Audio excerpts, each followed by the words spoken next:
నమస్కారం. నా పేరు డాక్టర్ రవిచంద్ర కుమార్.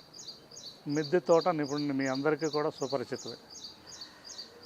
ఈ గార్డెన్ మే నెలలో ఇంత సస్యశ్యామలంగా అనేక రకాల కూరగాయలు, కొన్ని రకాల పళ్ళ చెట్లు, కొన్ని రకాల మెడిసినల్ ప్లాంట్స్తో కళకళలాడుతుందంటే నేను ఇన్వెంట్ చేసిన drip and drain system with fish culture ద్వారా సస్యశ్యామలంగా అన్ని కాలాల్లోనూ మన కూరగాయలు, మన ఇంట్లో కావాల్సిన నిత్యావసరాలకు కావాల్సినటువంటి కూరగాయలు, ఆరోగ్యం కోసం మన కంటి ముందు మనం పండించుకునే కూరగాయలు, మనం వీటిని తింటూ వీటి రుచులను ఆస్వాదిస్తూ ఆరోగ్యాన్ని సమస్త కుటుంబం కూడా పొందేటటువంటి ఇది ఆరోగ్య శ్రీ కార్డు లాంటిది. ఇది మనం ఆరోగ్యం కోరుకునే వాళ్ళం చాలామంది ఏం చేస్తామంటే మనంతటా మనం పండించుకు తిందామని మనకు స్థలం లేకపోతే ఎక్కడ పెట్టుకోవాలి, కొద్దిపాటి స్థలం ఉన్నటువంటి మిద్దెలు ఏదైతే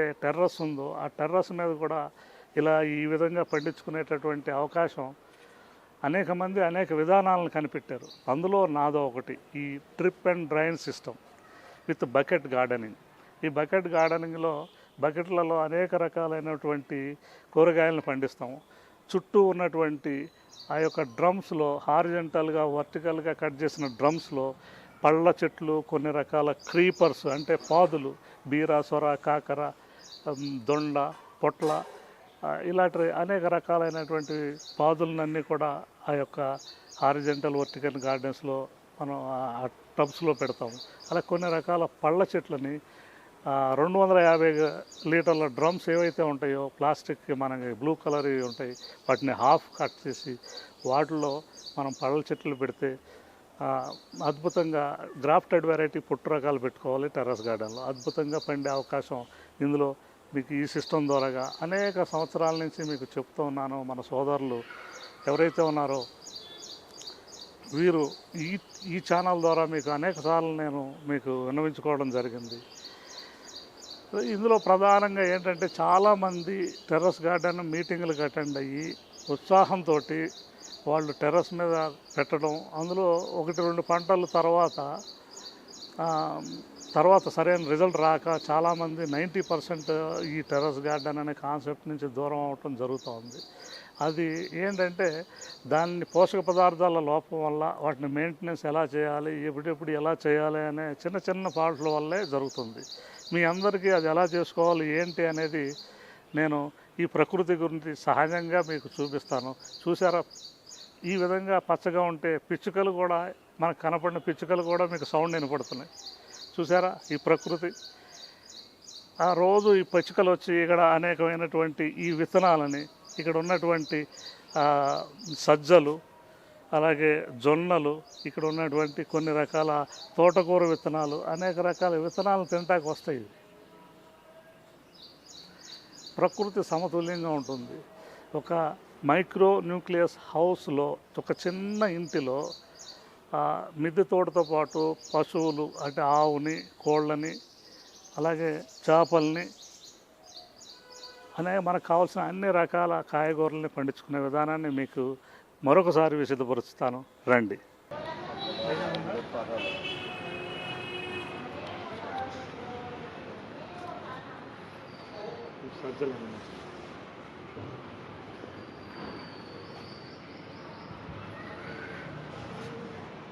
ఈ సిస్టమ్ గురించి చెప్పాలంటే ఇది 1000 లీటర్ల ట్యాంక్.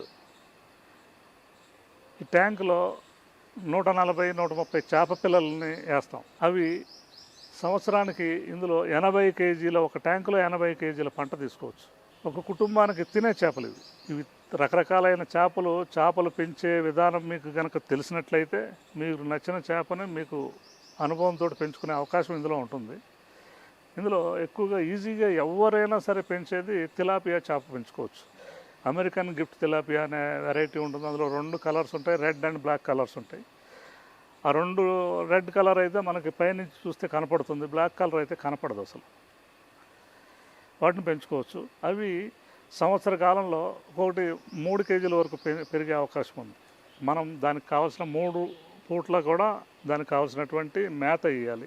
నెలకి 2-3 సార్లు తీసుకుంటూ వెళ్తారు. సంవత్సరం ఆఖరికి వచ్చేసరికి మీకు ఆ చేప 3 కేజీల వరకు పెరుగుతుంది. ఈ గిఫ్ట్ తిలాపియా అనేది బోన్లెస్ కొరమేన్ టైప్లో ఉంటుంది. టేస్ట్ కూడా చాలా బాగుంటుంది. ఇది ఫ్రై ఐటమ్లకి ఎక్కువగా వాడతారు, ఫారిన్ వెరైటీ. వాళ్ళు ఫ్రై చేసి తింటారు. మనకు మళ్ళీ కూరలు చేసుకోవటం ఇవి వాళ్ళకి తెలియదు కాబట్టి ఫ్రై చేసుకుంటారు కాబట్టి ఈ వెరైటీని ఎక్కువ ఇష్టపడతారు. ఇది చాలా కామ్ గోయింగ్ ఫిష్. పైకి ఎగరటం కూడా ఎగరదు. మనం అదే కొరమేన్ కానీ మళ్ళీ ఏది శీలావతి కానీ ఇలాగ అనేక రకాల మన లోకల్గా ఉండే ఫిష్ కనుక వేస్తే పైనుంచి ఎగిరే తత్వం ఉంటుంది వాటికి. బొచ్చు కానీ అలాగే అనేక రకాల చేపలను పెంచుకునే అవకాశం ఉంది. కానీ తగిన జాగ్రత్త తీసుకోవాలి. ఈ సిస్టమ్ ఏంటంటే ఇందులో ఉన్నటువంటి ఈ వాటర్ని రీసైకిల్ చేయాలి. పొద్దున్న సాయంత్రం రీసైకిల్ చేయాలి. దానికి సంబంధించినటువంటి మెకానిజం ఇక్కడ ఉంది. ఇక్కడ ఆటోమేటిక్గా దీనికి రీసైకిల్ కోసం పొద్దున్న సాయంత్రం 56 నిమిషాలు ఆటోమేటిక్గా రీసైకిల్ అవుతుంది. ఈ వాటర్ కింద నుంచి పైకి, పైనుంచి కిందకి. ఈ వాటర్ కిందకి వెళ్ళి ఫిల్టర్లోకి వెళ్ళి 3 రకాల ఫిల్టర్లో ఫిల్టర్ అయ్యి సపరేట్ ట్యాంకులో పడుతుంది. ఆ వాటర్ మళ్ళీ తిరిగి వచ్చి ఇందులో పడుతుంది. ఇది దానికి. అలాగే ఇది వచ్చి ఆక్సిజన్. ఆ చేపల పిల్లలకి ఆక్సిజన్ మనం నిరంతరం ఇచ్చుకుంటూ ఉండాలి. ఈ ఆక్సిజన్ మీటర్. ఇది మూడోది వచ్చి ఆ కింద ఆ ఫిల్టర్ అయిన వాటర్ని మళ్ళీ తీసుకొని ఈ మొక్కలకి ఇస్తాం డ్రిప్ ద్వారా. మీరు చూశారు కదా ఇందాక ఏదైతే డ్రిప్ ఉందో ఆ డ్రిప్ ద్వారా వీటన్నిటికీ పొద్దున్న సాయంత్రం, ఎండాకాలం అయితే 2 సార్లు ఇచ్చుకోవాలి. చలికాలం వానాకాలం ఒక్కొక్కసారి ఇచ్చుకోవచ్చు. వానలు పడ్డప్పుడు మనం ఇవ్వాల్సిన అవసరం అయితే లేదు. ఇది ఆటోమేటిక్ సిస్టమ్. పొద్దున్న సాయంత్రం కూడా ఆటోమేటిక్గా స్టార్ట్ అయ్యి ఆగిపోయింది. చూడండి, ఇది ఆటోమేటిక్గా ఆగిపోయింది. అది 41 మినిట్స్కి ఆగిపోయింది. ఇలా పొద్దున్న సాయంత్రం ఆటోమేటిక్ స్టార్ట్ అయ్యి ఆటోమేటిక్గా ఆఫ్ అయిపోతుంది. అదే వాటర్ ఇచ్చుకుంటుంది, అదే వాటర్ కట్ ఆఫ్ చేస్తుంది. దీనికి ఈ సైడ్లో చూశారు కదా డ్రిప్ వీటన్నిటికీ వెళ్తుంది. అలాగే నేను చెప్పాను చూసారా, వర్టికల్గా కట్ చేసిన ఈ డ్రమ్ముల్లో కింద ఒక డ్రమ్ము, పైన ఒక డ్రమ్ము, అదే స్టాండ్ కింద ఉపయోగించాను. ఈ డ్రమ్ము ఈ స్టాండ్ కింద ఉపయోగించాను. పైన ఏమో ఇలా నిలువుగా కట్ చేసింది, కింద ఏమో స్టాండ్గా అడ్డంగా కట్ చేసిన దాంట్లోనే పెట్టాను. దీనికి వచ్చేసి 25 ఇయర్స్ వరకు ఇది చెక్కు చెదరదు, అంత స్టాండర్డ్ ఇది. ఒకదానికి ఒక 1000 రూపాయలు పెట్టి డ్రమ్ కొనుక్కొని మీరు ఈ విధంగా చేసుకుంటే 25 ఇయర్స్ ఉంటుంది. ఇలాగా పారాపిట్ వాల్ అమ్ముట 4 వైపులా కూడా మనం ఇలా అరేంజ్ చేసుకోవాలి. ఈ సైడ్లో ఏదైతే ఉందో ఈ సైడ్లో ఇది 4 భాగాలు చేసుకొని ఒక భాగంలో మనం క్రీపర్స్ పాదుకోవాలి.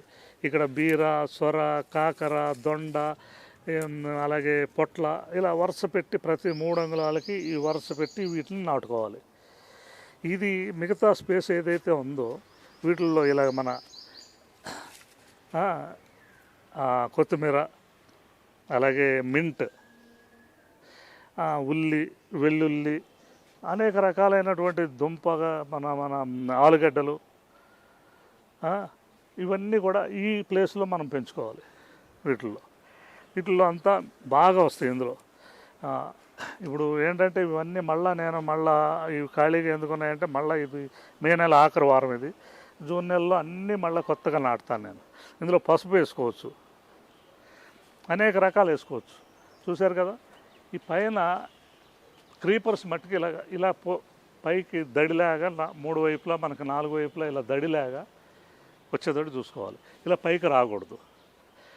సమ్మర్లో జనరల్గా నేను ప్రతి సంవత్సరం పైన షేడ్ నెట్ వేసేవాడిని. ఈ సంవత్సరం వేయలేదు. మాకు ఎందుకంటే చుట్టూ పెద్ద బిల్డింగ్లు వచ్చేసి ఎక్కువ నీడ రావటం వల్ల ఆ పని చేశాను. నీడ లేని వాళ్ళు ఖచ్చితంగా సమ్మర్లో షేడ్ నెట్ వేసుకోవాల్సిందే. షేడ్ నెట్ వేయకపోతే సమ్మర్లో వచ్చే 45 డిగ్రీల వరకు పెరుగుతుంది. 30 డిగ్రీల కానించి పైకి పెరిగినప్పుడు ఈ యొక్క మొక్కలు తట్టుకోలేవు ఆ వేడిని, చనిపోతాయి సహజంగా సమ్మర్లో. ఎక్కువ ఎండ పడేవాళ్ళు ఖచ్చితంగా సమ్మర్లో మట్టుకు షేడ్ నెట్ వేసుకోవాలి. నేను వేయకపోవడానికి చుట్టూ కూడా నాకు బిల్డింగ్లు వచ్చేసి నాకు ఎండ సరిగ్గా పడట్లేదు. ఆ ఎండ నాకు సరిపోతుంది. జనరల్గా వీటన్నిటికీ కూడా 8 అవర్స్ ఎండ పడాలి నార్మల్గా. 30 డిగ్రీస్ బిలో 8 అవర్స్ ఎండ కనుక పాదులకి ఈ మొక్కలకి పడితే విపరీతమైన పంట పండుతుంది. ఇలా చూశారు కదా, ఇలా పెట్టుకున్నాము. అలాగే ఇటువైపు వచ్చేసి ఇక్కడికి 24 ఇంచెస్ ఈ హోల్, ఈ పైప్ ఏదైతే డ్రైనేజ్ పైప్ ఉందో 24 ఇంచెస్కి ఒక హోల్ వేసుకోండి.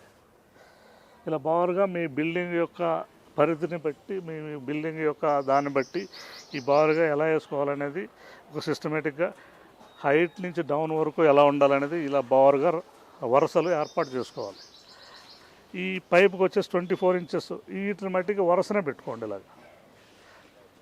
అలాగే ఇక్కడ చూశారు కదా ఈ కాయలు ఎలా కాస్తున్నాయి, ఇవన్నీ బాగా విపరీతంగా కాసినాయి. మేము మాకే కాకుండా చుట్టుపక్కల అనేక మందికి మేము పంచుతున్నాం. ఇక్కడ ఇది చూడండి, పళ్ళ చెట్లు అయితే నేను ఇంతవరకు చెప్పాను కదా, ఈ విధంగా హాఫ్ డ్రమ్ కట్ చేసుకోండి. హాఫ్ డ్రమ్ కట్ చేసుకొని అందులో ఈ విధంగా డ్రైనేజ్ వచ్చేటట్టు ఏర్పాటు చేసుకొని ఈ పైపుకి ఏర్పాటు చేసుకొని డ్రిప్ ఇచ్చుకొని ఇలా పెడితే విపరీతంగా కాయలు కాస్తాయి మనకి. ఇందులో జామ, మనకి ఇది కమలపండు, ఇది బత్తాయి, నిమ్మ, సపోటా, మునగ, అనేక రకాలు మీకు ఏది కావాలితే అది అనేక రకాలు గ్రాఫ్టెడ్ ఐటమ్ పెంచుకోవచ్చు. ప్రతిదీ కూడా బాగా కాస్తాయి మీకు. ఇందులో చూడండి, ఇది మునగ. ఈ మునగ కూడా ఇలా రౌండ్ డబ్బాలో పెట్టాము. ఎప్పుడు మాకు నిరంతరం మునగ అనేది నిరంతరం మాకు కాస్తూనే ఉంది. ఇప్పటివరకు మాకు మునక్కాయ లేదనే మాట లేదు, ఎప్పుడు కాస్తుంది. అలాగే ఇక్కడ స్టార్ ఫ్రూట్ పెట్టాము, ఇది కూడా బాగా కాస్తుంది. నిమ్మ కూడా బాగా కాసింది. ఇది ఈ నిమ్మకాయలు మేము అన్ని మొత్తం కోసేసాను నేను. ఇప్పుడు మళ్ళా పిందెలు వేస్తుంది ఇది. ఇటువైపు కూడా చూడండి, ఇవన్నీ ఈ బీరకాయలు, అలాగే సొరకాయలు కోసేసాను, కాకరకాయలు, బీరకాయల్లో 4-5 వెరైటీలు పెట్టాను. గుత్తి బీర కూడా పెట్టాను, రౌండ్ బీర కూడా, అవి కూడా బాగా కాసినాయి. ఈ వరుసలలో ఈ బకెట్లలో వంగ, అలాగే టమాటా, మిర్చి, క్యాలీఫ్లవర్, క్యాబేజ్, బ్రోకోలీ, చిక్కుడ, గోరు చిక్కుడ, ఇలాగ అనేక రకాలు. వంగలో వచ్చేసి దాదాపు ఒక 9-10 వెరైటీ వంగలో తోటకూర స్తంభాలని 10 అడుగుల వరకు ఎదిగే తోటకూర, అలాగే పెరుగు తోటకూర అంటారు. తోటకూరలో అనేక రకాలు, గోంగూర కూడా, ఇవన్నీ కూడా పెట్టాం. అలాగే ముల్లంగి, క్యాబేజ్ వెరైటీ ముల్లంగి, ఇలాగ పాలకూర, చుక్కకూర, అన్ని రకాల కూరలు, కాయగూరలు, ఆకుకూరలు, ఏదైనా ఇందులో ఈ ఫిష్ వాటర్ ఇవ్వటం వల్ల న్యూట్రిషన్ ప్రాబ్లం ఉండదు. కాబట్టి నిరంతరం 365 రోజులు మనం మన గృహానికి, మన ఇంట్లో కావాల్సినటువంటి కాయగూరలు, ఆకుకూరలు మనం ఎటువంటి విషరసాయనాలు లేకుండా మన కంటి ఎదురుగుండా మన కోసం మనం పండించుకుంటాం. కాబట్టి మహా అద్భుతమైనటువంటి అమృతతుల్యమైనటువంటి ఆహారం, ఇంతకు మించిన ఆహారం మనకి ఎక్కడా కూడా దొరకదు. ఈ విధంగా నేను ఎన్నో సంవత్సరాల నుంచి నేను పండిస్తున్నాను. మీ అందరికి ముందు అనేక సార్లు నేను విన్నవించుకున్నాను నా యొక్క పరిస్థితి, నా కోసం, నా ఆరోగ్యం కోసం, నా కుటుంబం ఆరోగ్యం కోసం నేను ఈ విధంగా చేసుకుంటున్నానని. మీకు అర్థమైంది కదా. మీరు ఈ విధానాన్ని చూసి మీకు ఎటువంటి అనుమానాలున్నా, ఎటువంటి సందేహాలున్నా ఇది చూస్తే మీకు నివారణ ఏదంటే మీకు వాటి సాధక బాధకాలన్నీ కూడా వివరిస్తాను.